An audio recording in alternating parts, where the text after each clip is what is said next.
2-on-2 tournament to save the world. Who is your partner? Who do y'all beat in the finals? What's the final score?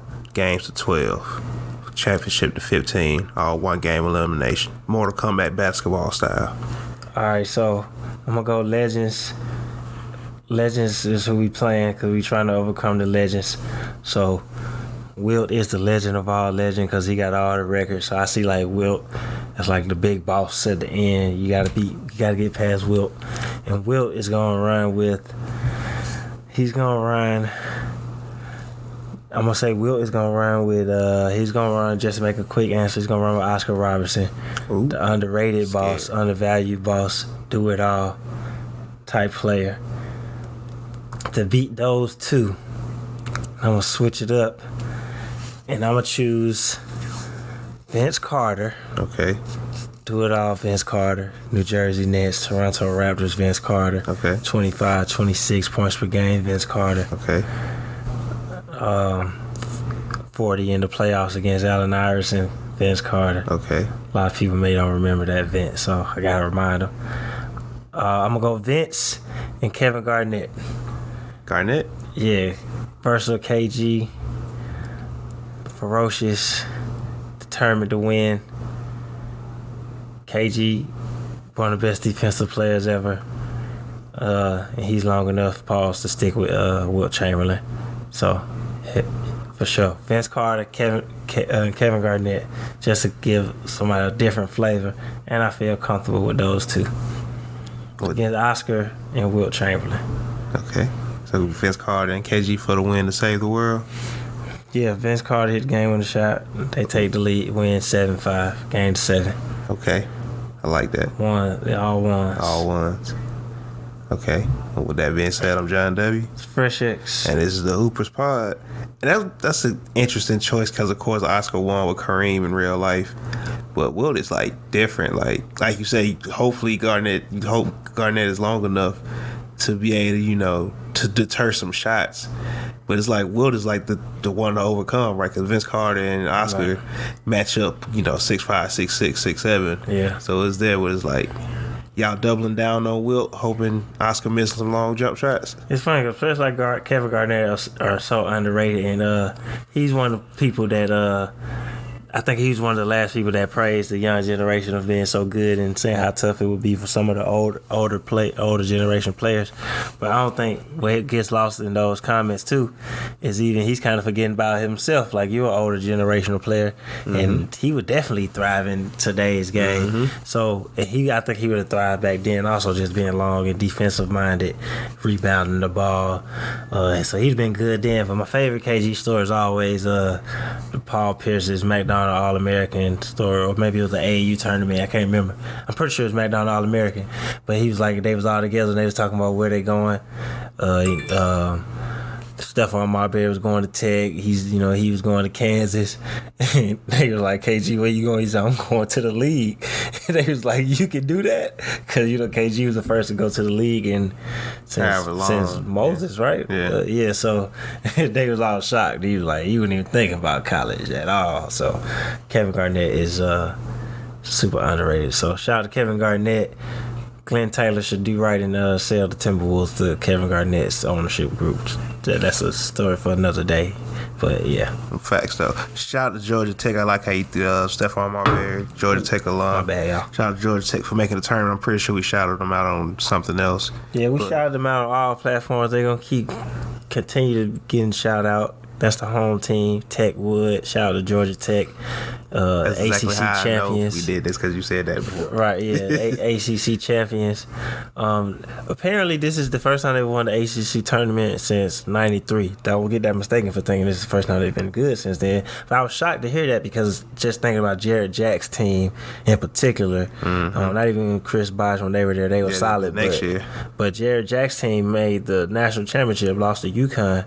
I thought they won the ACC championship, but I believe you mentioned that they lost to Clemson, we think it was. So shout out to Jared Jack. Don't quote me on it. Right, yeah. But they didn't win it that year. Shout out to Georgia Tech again, though, for making this tournament 9 seed, I believe. So hopefully they can make at least a Sweet 16. Yeah, they got Get the Sweet 16. That'd be good. Loyola Chicago in the first round. And Loyola Chicago does have an All-American this year. Oh, yeah? Yeah. I don't have it pulled up in front of me. I just saw it on Twitter like 10 minutes ago. But Gonzaga has 3 All-Americans. 1 on the first team, 2 on the second team. Gonzaga? Oh, I saw that Jalen Rose. Shout out to Jalen Rose. And condolences to his mom that passed.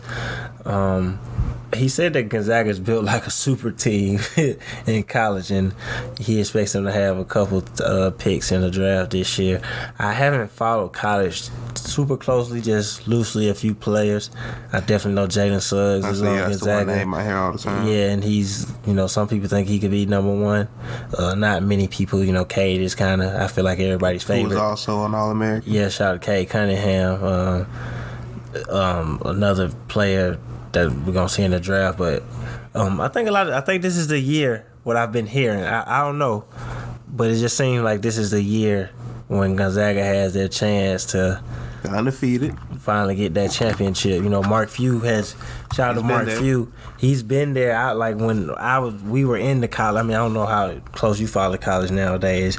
I'm not gonna lie. The last year I really followed was the year they went to the championship and lost to North Carolina. Right. So that's not recent, but it's still recent. Right. So since the further remove I've gotten from being in the college basketball environment, I've watched less and less. You watch the top players, obviously, and when things really stand out. But I feel like I haven't really been locked into college since like Kentucky's undefeated season. I feel like that was my last. Well, they lost to Wisconsin, but that was the last time I was really locked in.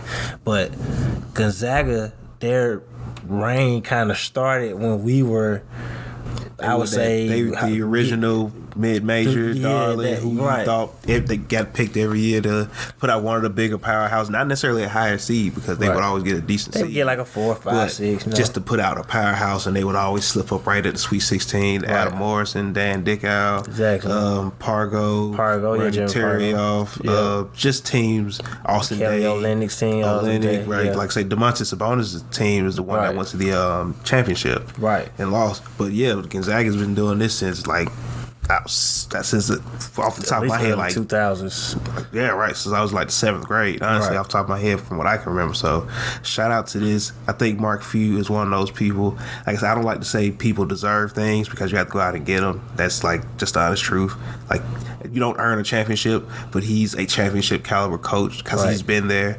Now he just has to win one. Yeah, this a chance to earn one this year. But you remember Gonzaga, they always got the quote unquote reject players, as in they weren't getting McDonald's All-Americans, but they still always had a player in the National Player of the Year conversation and just put out a good team. So I always felt that Mark Few, especially since he stayed down there, he's gotten offers to go to the NBA. He's gotten other college offers, but he built Gonzaga. That's his program. Facts. So you gotta respect him staying there.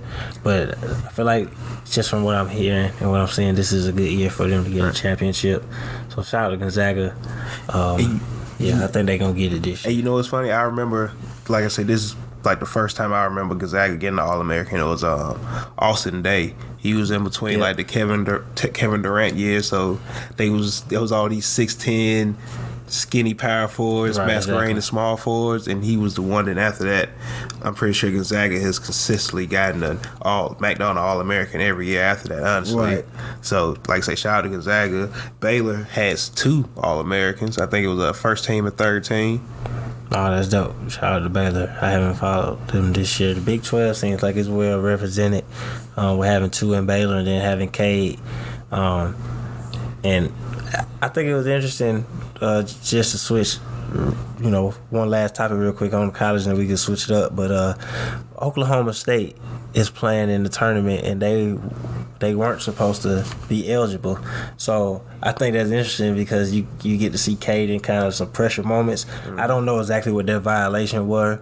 I don't know. You probably don't know. But did you even know that I didn't know that. Yeah, so apparently whatever their violation was, it was what it is. I don't know what it is, so I apologize for the ignorance on that. But they were supposed to be banned from the tournament this year, but they appealed the case and they haven't gotten to their case yet, so it makes them eligible for the tournament. Shout out to them for working the system. Right, but I think it's cool that they're gonna play because what gets lost in some of these some of these top prospects is they kind of get in the tournament and you see who eats and who goes home. Like I remember Jahlil Okafor leading Duke to the championship. Kevin Durant having a nice run, but getting eliminated. Steph having his run. Right. Melo's run, obviously. So it's always cool to see the top players in the tournament because it is win or go home. Right. So, obviously you're going to have the Cinderella stories. You're going to have the college great players, but it's always great, in my opinion, to see the player that we're knowing is finna go and dominate, play well in the NBA, to have a great college run. Also, I always feel like that just says a lot when you at least you don't just go out having a bad game or you get eliminated the first round. Right, you go out there. Even if you don't win the championship, like I say, Steph made it to the Elite Eight, but just how he played, KD, I believe they lost in the Sweet 16. But he's in the NCAA tournament still getting 25, 30. So it's always cool to see that. So I really feel like K. I've been really high on K. I just like watching him play. His game is just relaxing. It's like listening to Sade, watching him play for real. His game is smooth. So I think he's gonna fit so well in the NBA. I would really love to see him on the Warriors, but I don't think that's gonna happen. So I don't know where he's gonna end up. But I think his calm nature is going to be perfect for the tournament because you can't really rattle him. I was watching the Oklahoma State game. I can't remember who they played a couple weeks ago, and he hadn't really taken any shots. And then the announcer just kind of like, this is usually what Cade turns it up or whatever. He hasn't been aggressive, and just like that, he gets a layup and one. He gets a steal, goes down, gets another bucket, and he pushes the team. And, they come back and gets the win. So that's what you need is in the tournament. So that could lead Oklahoma State potentially to making a run. I feel like, in my opinion, I just like he's one of those players. Right. He got that Melo cool. Like Melo was cool in a tournament. That's why they won the championship. You couldn't rattle that freshman. Like this was his basketball. There's nothing to him. So, and I think especially just to speak on that, I think even the better players, coaches will throw out that system, even in college basketball, just to say we have the better player on the court. I think sometimes it comes down to that as well, especially like say it's one game. Yeah. Like usually those games, tournaments are won by. Not saying that it doesn't happen all the time. It happens all the time, but Ben Gordon won the NCAA tournament for UConn that year. He did. Because even though you could play the system with Emeka Okafor, it's like, yo, we need one right now. Right. Who you going to? Ben Gordon. Kemba Walker, Kemba. Like, hey, we need a half from you. And this is one of those years where I'm glad you brought Kemba because I was gonna say Kemba. This is one of those years where that player, Kemba, was a top 10 pick. He's been the NBA All-Star. This is when you have that player, you can make a run potentially. I mean, NCAA tournament is all about your matchups and who plays who. I don't know the bracket breakdown. I'm not even gonna pretend like I do. I'm just thinking. I just know Oklahoma State, and just knowing with COVID and it's not being an overwhelming favorite. I feel like Gonzaga is the favorite. To potential like sleeper team to me is like Oklahoma State. I'm not hearing people picking them to win the championship, but I think that they can win the Final Four for sure. No, yeah, definitely. Definitely. I mean, like I said, shout out to Georgia Tech once again. Yeah. Shout out to Gonzaga, like say 3 All-Americans. Right. Go ahead. What should have been? Oh, no. I was just going to say shout out to Tech again. Also, I didn't even expect us to talk this much about college, but that was cool to get into that. Yeah. We had to, it's basketball talk at the end of the day. Exactly. But over to the NBA, which we usually cover 97% of the time. Right. Very interesting into the New York Knicks, Brooklyn Nets game. Are we going to start here so we can get it out of the way pretty quickly? We're not gonna skim over it because it needs to be talked about. But as we all know, the Brooklyn Nets pulled away with the 1-point victory, 2 points. I believe it was 3. 3-point victory. 115, 112. So end of the game, Alec Burke almost gets an in and out call on. He almost stepped over the line. I didn't even notice that. Yeah, he almost did. He almost fumbled the first pass. I didn't watch the end of the game. I rewatched it today. Yeah, he almost fumbled that. So Julius Randle gets the ball. He starts to go up for a shot attempt. I'm painting a picture in y'all head. Don't judge me. He goes up, starts to go up for the first shot attempt. Kyrie slightly gets his hand in there. It doesn't force him to lose the ball, though. So Julius Randle, being the strong individual that he is, still gets up and attempts a shot. Then once he realizes he's in the air and it's a bad shot, he tries to come back down with the ball, and he tries to dribble it after his feet after his one, I don't even know if it was both feet, but one of his feet touched the ground, and boom, now it's a traveling violation. And this is an interesting traveling violation because for everybody who's played pickup ball at any point in their life, whether it was full time or just whenever, this play always happens, and it's always been a dispute. Why it's been a dispute, I don't know. But this is always a travel on every level. This is this is like one of 3 undisputable travels. Right. Like Julius Randle never lost possession of the ball, and if you like Kyrie didn't touch the ball enough for him to lose possession either, so you can't do that.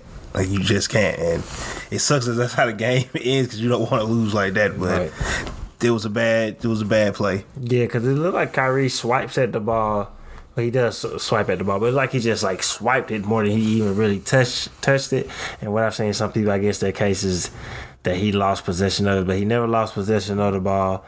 And you can't come down with the ball, even honestly to dribble. Like if you drop it, when Kyrie swipes at the ball, if you drop it, then that's the only way you can retain possession of that ball. But Kyrie swipes the ball, and then you see him still go up for the shot. Even if it looks weird, even if you're fumbling, it's still in his possession. So he can't bring the ball back down to try to dribble. The best he could have did was try to sell it and drop it, but he didn't even try to drop it. He tried to dribble the ball. So yeah, that was a full on travel. It's really an easy call. Honestly, I don't even really know why it's debated. Why they so heated about it. But the bigger picture is why we're in this position. And I think this is just one of the things with the Knicks, who is a team that's clearly overachieving this season. I don't think anybody, and I don't say that as a shot at them, I don't think anybody had them winning the way they're winning right now. Right. Best defense in the NBA. They're in playoff position. Yep. Over, I believe now they're like right at 500, but they were over 500. They had 20. Put them at 20 and 20, I think. Tom Thibodeau should be in the Coach of the Year conversation. Julius Randle is an All-Star. When some people didn't even know if he, the Knicks didn't give him a long-term deal either. So clearly they weren't thinking long-term.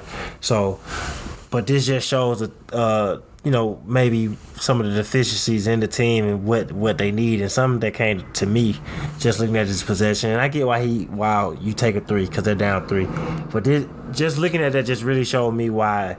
Cause I think they need a wing scorer. Why I really think RJ Barrett needs to step up. Second season, I get it. Coming along slowly and things like that, but I just think it's certain steps that you want to see players hit. And RJ, and I'm saying this as he had 23 points last night, so definitely got to give him his credit for that. And he's had flashes of some games, but I just think I want to see RJ. I know that they want him to be a scorer, and he's not really looking like the go-to scorer for me, even if that's just what he does. And I don't want to put any negative tags on him, but honestly, he just comes off as Andrew Wiggins-ish to me. So we'll see. I can say I was never that high on RJ to start with, so maybe he could prove you wrong. Right, yeah. But I just feel like he could be doing more, even if the team is winning. So, yeah, facts, you don't want to break what the team doing. Yeah. I think if Tom Thibodeau had more confidence in him to make that play, that's him inbounding the ball, and maybe, because clearly what Alec Burke was thinking, what I'm guessing what the initial play was for Julius Randle decides to go up for a 3. And I'm also thinking maybe Julius thought they were going to call a foul. Yeah. But if you're RJ Barrett, that should be you in that Alec Burke position inbounding the ball to get the handoff back to shoot that 3. Real quick, I'm glad you said that. I think he thought he was going to get a foul more so than he thought that Kyrie touched the ball and he lost the ball. I believe that's what it was. Which is why you first take the initial kind of bad shot attempt. Because you see him swiping, you think he's going to get that quick reach-in foul. All right, he don't reach in. Not yet. But I definitely see your point in that Alec, he get it back. He's the better shooter. Catch it in off rhythm. Mm-hmm. Yeah. But of course, Julius Randle hit 7 threes yesterday. I believe that was it. Yeah. You kind of justify like, okay, yeah, he should take that shot. He's been their best player this year. He's been an All-Star, so he's probably going to be all NBA this year. So he definitely got a good chance to be all NBA. You're not gonna, take away from him taking the shot. But if RJ Barrett was where he should be at in Tom Thibodeau's mind. I don't know what Tom Thibodeau timetable on him is. That will be him and Julius Randle involved in that. Yeah, because I still think you have to hand like Julius Randle. Good job being aggressive, taking that shot, being confident in that shot. But you got to get that ball to Alec Burks because now maybe he can create and get you a cleaner look. I don't think it was a good shot, honestly, because I don't think he ever planned to take a shot. I think he thought he was gonna get a quick foul. I don't think it was a good play. They had more time. They didn't have to rush it. But I think he tried to play the foul game. That's why I think it wasn't a good play. No, that's fair. Yeah. No, I feel you. Like I said, I ain't saying it's a good shot, but having the confidence to even attempt, to want to take that, to want to be in that position. But the Knicks, super up and coming team. I believe adding a point guard to them, which everyone has said, man, quickly has played really well. They haven't just gave the keys over to him. Derrick Rose has been out too lately, so I know first he was out with a COVID protocol. Then I think it was reported that he was out because a close friend had passed away. Yeah, that's what I heard. That's what I've heard. I don't know how true that is, but Derrick Rose is out, and if that is the case, take your time with that, definitely. Right. But they could use another point guard because Elfrid Payton I think was also out. Right. And Frank doesn't really even come in. Just with the people that's on their roster, I just always thought they needed a point guard anyway. So that's definitely something I think they're going to be looking for in the draft. But I just want to end this on one more thing about the Knicks. I was thinking, I wonder how New Yorkers feel about the team winning. Not that it's a bad thing that they're winning, but when you're in that 7 seed, you don't want to be mediocre. And because you're not gonna get as high as a draft pick. Right. So, age-old question: do you think it's better to have RJ experience playoff games, and maybe he has a big moment in the playoffs, and that leads to something, and Emmanuel quickly rookie year gets to play in the playoffs and things like that? Is that better? And then you add later in the draft more veteran players, more NBA ready players, or going for the tank, losing, and trying to pick a top 5 pick. I'm gonna say off top, I definitely don't believe in tanking. Because if you're just real quick, because remember we also said how the Spurs are kind of doing the same thing. They're rebuilding, but they're winning. Right. So, like I said, I definitely don't believe in tanking. First and foremost, if you're bad, you're bad. You're gonna lose those games regardless. There's nothing you can do about that. If you're bad, but I never mind I don't mind young players getting playoff experience like him, RJ, Obi Toppin, and Mitch. These are players they could use that and get it early on, right? And it's something to build on. I know professional sports isn't necessarily about moral victories, but with a young team like this, they could use that. Honestly, I think it matters to players to play in the playoffs young, because it's like definitely. You playing for something as a young. You understand what it means to play for something. Even as you become a veteran player, you hold yourself to a different standard. You don't want to go to a team that's not winning because you're like, bro, I done made the playoffs my whole career. Now I'm not gonna make the playoffs. So you even think, I feel like you're thinking differently like that. Period. So I always think it's good to make the playoffs. Definitely. I agree with that. You should always want to make the playoffs if your team is good enough to make the playoffs. But I said this about a month ago, I believe, just looking at the standards, and the standards are still kind of there. We'll see what happens with Embiid being out. KD is still out also, and Blake has been out. Mm-hmm. But at sliding as of, I don't know if it's today because I didn't look at it today, but as of last night when they played Knicks Nets playoffs, it's like seeming like it's potential. So I would love for that to happen.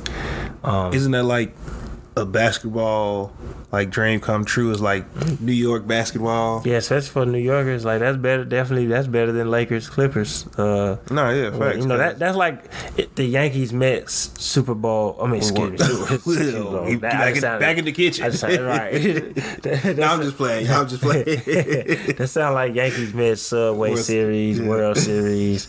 Even though it's not if it was imagine if it was the Eastern Conference Finals. Oh no, because we never gonna get the finals, obviously, but the Eastern Conference Finals winner goes to the finals. That'd be amazing to see. I'm sure the city would love it and hate it at the same time because they'd be trying to kill each other. And it's kind of like it's not even necessarily a big brother little brother relationship. It's like the lights of Madison Square Garden. Nah, that's New York versus them over there. If you want to keep, you want to keep it a buck. But Brooklyn is like, hey, we Brooklyn though. They ain't trying to be. Right, like if you was a Knicks fan, even if you were from Brooklyn, you still a Knicks fan. Like you're only a Brooklyn fan if they became Brooklyn Nets when you first got into basketball. And some people who just want to see Brooklyn with a team. But you're absolutely right. It's like it's New York versus them over there. Clippers versus Lakers, I think it's more little brother, big brother, same arena. Things like that. But yeah, that's like, hey, they them, and we us, for sure. So I would love to see it happen and watch the Knicks get swept by combined 9 points in the whole series. KD, they're gonna lose by combined 9 points, so they're gonna lose every game. I'm gonna keep it 100. If everybody healthy on Brooklyn. Don't hate me, Knicks fans, but if everybody's healthy on Brooklyn, y'all don't stand a chance for real. They were down 18 last night. They played hard to come back. Kevin Durant didn't play last night. Exactly. I'm just saying, exactly. If everybody plays and everybody's healthy. Man, they work hard to get back in the game. Shout out to them. Kevin Durant didn't play last night. No, I'm just playing. On the other NBA topics, though, second half of the season's been about 6 days into the second half of the season. Golden State, of course, still looks. When they lose, they just look so bad. Yeah, but then when Golden State lose, they get destroyed. But then when they win, it looks like so much fun. Everybody's involved and everybody's laughing, passing the ball, making shots. Yeah, they one of them. Of course, the one problem we all can justify, all agree on that they have is they got an IQ problem. And I feel like we going to talk about this until Clay come back next year, which I'm going to get into Clay in a minute because I just seen a quote from him. But, how do you lose by 30 every game and not, not every game, but when you lose by 30? How do you not at some point say, can we lose by 15 tonight? Yeah, I'm putting this on Bob Myers, though, to make a move. The moves you made all season aren't working out. You haven't made a move yet. And y'all aren't playing for the lottery. Y'all playing for the playoffs, especially with a 33-year-old Steph Curry. You don't have a year to waste, even if it is a year when you don't compete for the championship. Not making the playoffs isn't an option. So I think they should make a move. There's talks out there that they're interested in Aaron Gordon. And you've heard just some of the other players. Of course, fans want Bradley Beal brought there. Yeah, Bradley Beal, Lonzo has been brought up, Porzingis before. I don't know who the move is, but they need to make a move to improve the roster. He's needed to improve the roster all year. Mm-hmm. So he definitely needs to improve it going into the playoffs, and that can build up going into next season. I got a question. Clearly, apart from the players you want to trade, you don't want to trade Steph, Dre, Wiseman, that pick Andrew Wiggins because he just got here and y'all gave him some money. Steph, Dre, and Wiseman, the only 3 that's not tradable. Well, I ain't count Clay because he's not. Is it that he's not trying to make a move, or they can't make a move? Not to be funny. I know I laugh. Not to be funny, but do they really have pieces that teams want? Even if they try, for teams that are trying to just shed contracts, do they have any players like that? Honestly, I think that you could sell teams on Kelly Oubre and definitely Andrew Wiggins. I give them too. But see, I was thinking those two not get traded.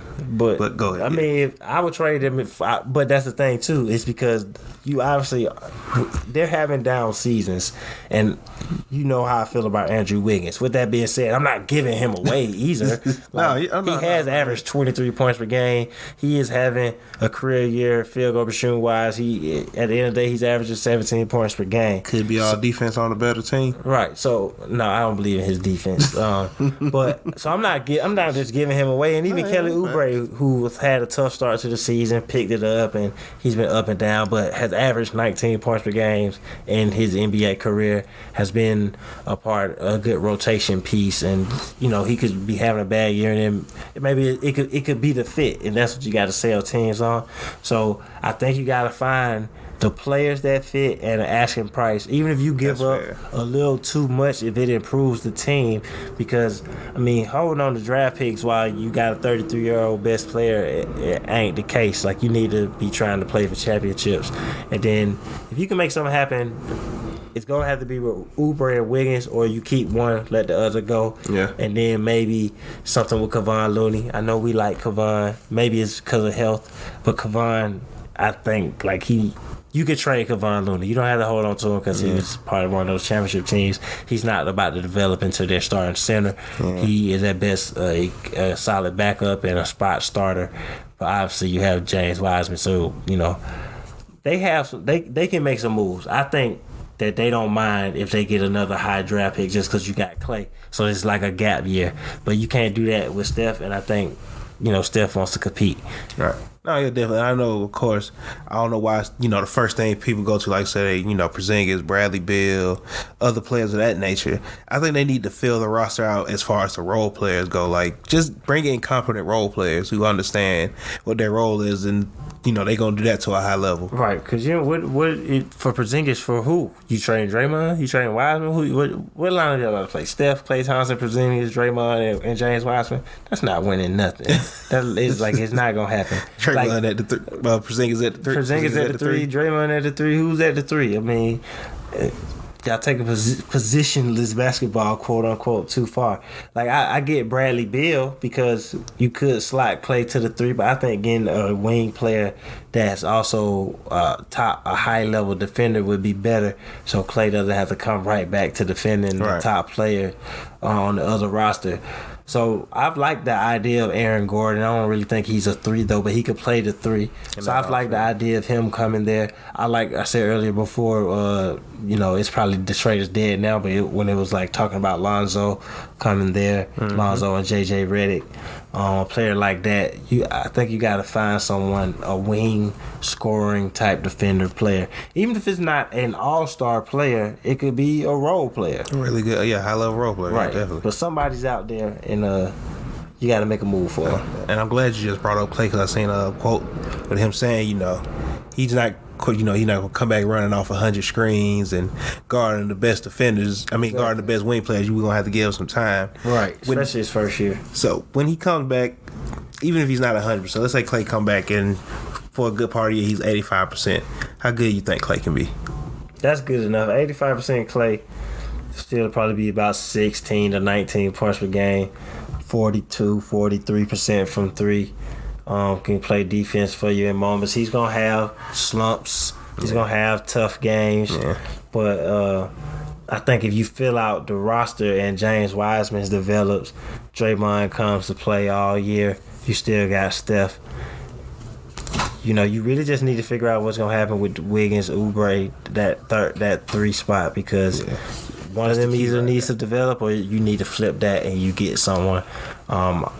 And I think that'll be the best option for him. Right. I think the three spot is going to be, that is the most important spot for them because that kind of, you want to go from Harrison Barnes to KD, then Andrew Wiggins, Kelly Oubre kind of combo. Right. So definitely hope, Clay come back as healthy as possible. He said, of course he said he will, he'll be the all-NBA player that he is again. I don't think he ever made all-NBA, but, it's Klay Thompson. He's all-NBA player. I think he's made all-NBA. I think he's made one. I believe. It's Klay Thompson. He's all NBA. They're all NBA. They all play in the NBA. Right. But what's else been going down in the NBA? And the main thing I guess you got to watch for in the East is definitely Joel Embiid. In his health. Yeah, he went down with the knee injury, so they thought it was gonna be an AC. It looked like it was an ACL or meniscus, but it was neither one. Ended up just being a bone bruise. Seeing what Philly does without Embiid, they already played one game, got the win. Ben Simmons led the team. But seeing how they hold it down without Embiid for about 2 weeks can make or break them. Not make or break them. I wouldn't necessarily say. San Antonio the other night. Right. Yeah. Not necessarily make or break them, but it could get because Brooklyn's been hot. It could get ugly. Right. No, because they're still gonna be a top seed, but Brooklyn's been hot. Won 5 straight. Won a lot going into the All-Star break, and they haven't even got KD back. And Giannis has, on the low, been playing pretty good basketball. He got a triple-double last night. I think he had a triple-double over the weekend. Yep. So, they've had the number 1 seed all season. So they just got to hold it down. I would expect Ben to step up and Tobias to step up. get Seth Curry's getting back in rhythm after the time he missed for Corona. That kind of hurt his season. But Philly is definitely to watch in the Eastern Conference just to see how they manage over these 2 weeks.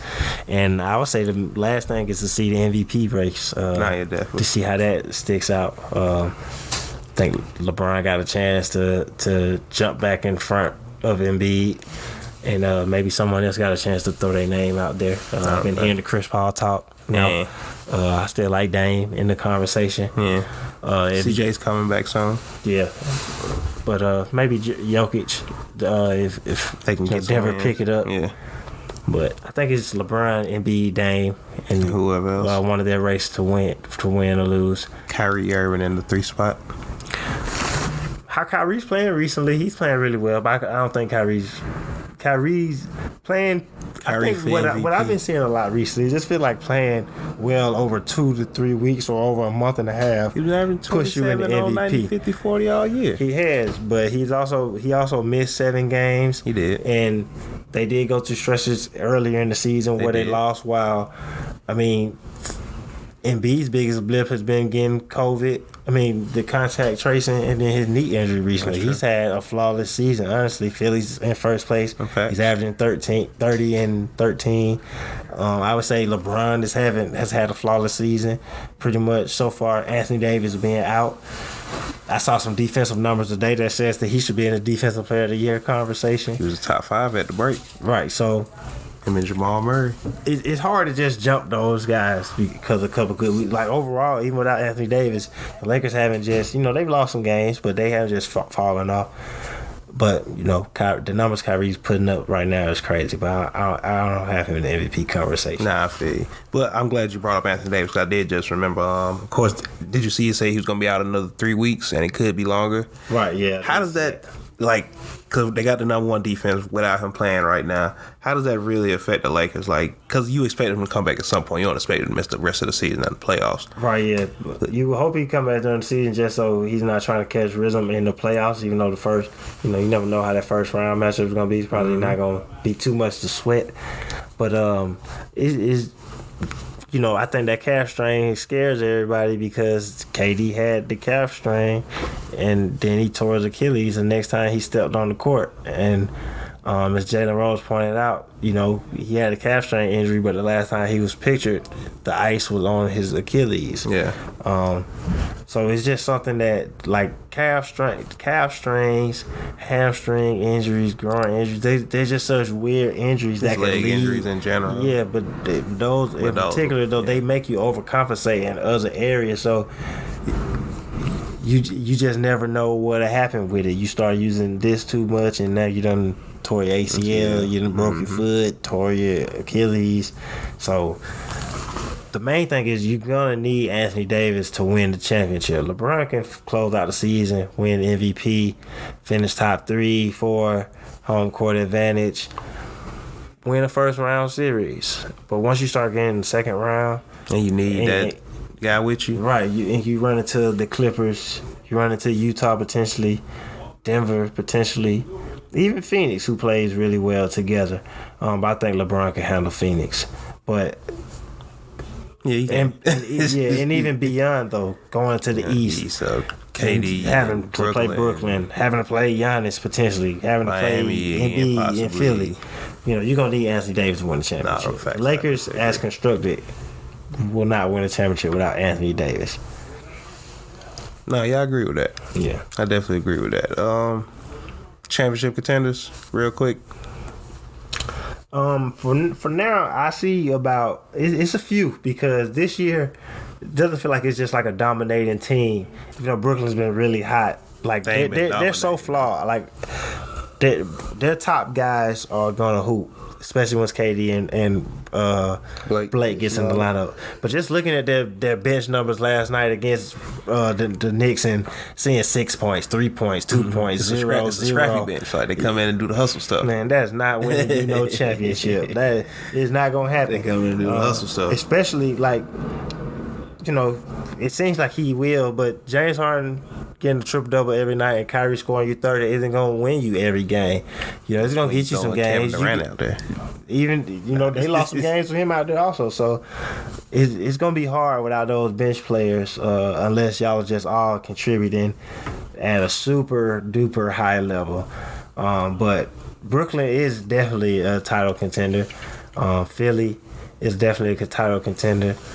Got to say the Lakers and the Clippers, they're my favorites in the West still. I don't really know about Utah. You have to put them out there, but I'm not that confident in Utah in the playoffs. That just is what it is. Nah, yeah, I can respect that. But they're a really good team, so they could be that year. Like I said, they could be like I said before, that 2015 Warriors team. The first time they won, and they're winning throughout the season, blowing people out, not playing in the fourth quarter. Even though this Utah team playing in the fourth quarter, nobody's like that team, but nobody knew if they really was like that. And despite people that want to take away their championship, some people, not everyone, obviously, because of Kyrie and Kevin Love, that team had to make it through the West to get to that point. So I don't think even people really believe they were going to do that how they did. So this Jazz team could be that, because you get one of those teams every 6 years, 7 years. It's like, oh, dang, where did they come from? They've been bubbling around and then they make their finals run. I don't believe that's a year for this to happen, but it could happen. No, yeah, I know what you mean. Yeah, but I think the main contenders: Philly, Brooklyn, Clippers, Lakers, and I'm gonna pick two dark horses from each conference. The Bucks, because I think without the spotlight on Giannis, the spotlight's always gonna be there. But like I said, he's been back-to-back triple doubles. I don't think he was trending on Twitter or nothing today. No, you know what I mean? So not in the MVP race at all. Try exactly, and that treads well for him to not. You're not the number one seed this year. People are already kind of doubting you. They're my dark horse in the East, and I like Boston also, but Boston got some things to figure out. But I would say just to pick a dark horse in the East, Milwaukee, and to pick a dark horse in the West, I will. Despite everything I have said, I will go with Utah, because I will acknowledge every once in a while you just get those teams that they're really as good as they show you that they are. And they have the people to do it. I respect the players on their team. I just haven't seen them performing. They gave up a 3-1 lead last year also. Nah, them facts. And Quinn Snyder is definitely a coach like that. Hell he is. I love Quinn Snyder. Shout out to Quinn Snyder. He is that guy as a coach. But other than that, thanks for listening to the episode. As always, y'all can catch us Friday mornings at 9 o'clock on the Off the Ball Network Facebook page for the Hoopers Morning Run. Every Monday and Friday, Monday and Friday, 8 p.m. Eastern on the Nothing But Net Radio, presented to you by Dash Radio for the Hoopers Hour. Find the podcast anywhere podcasts available: Apple, Spotify, Google. We just got on iHeartRadio. So shout out to iHeartRadio. Definitely got to check us out on there. Pandora coming soon. Pandora's definitely coming soon. In the works right now. Like some YouTube, Podbean as always. Follow the Twitter page at Hoopers Pod, the Instagram page at @the_Hoopers IG. I'm John W. For sure. And this was the Hoopers Podcast. Later, players.